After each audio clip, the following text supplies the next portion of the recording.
Day 23, 1981 CB750. Worked carburetors for 4 hours today. If you've watched the previous videos, you know that I had an issue with the float bowls leaking. These are non-adjustable floats, which I've never dealt with before, so I assumed it was the floats, ordered the floats, put the floats in, and it still leaked.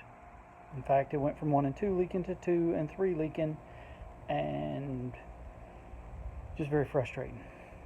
Finally,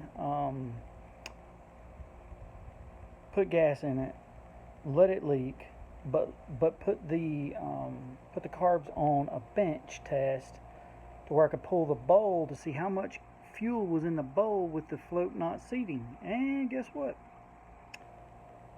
There's no gas in there at all.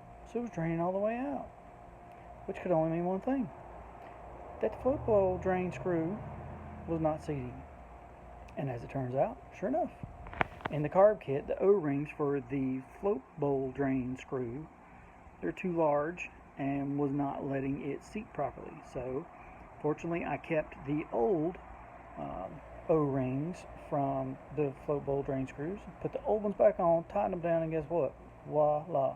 4 hours of labor later, $40 worth of floats later, they don't leak.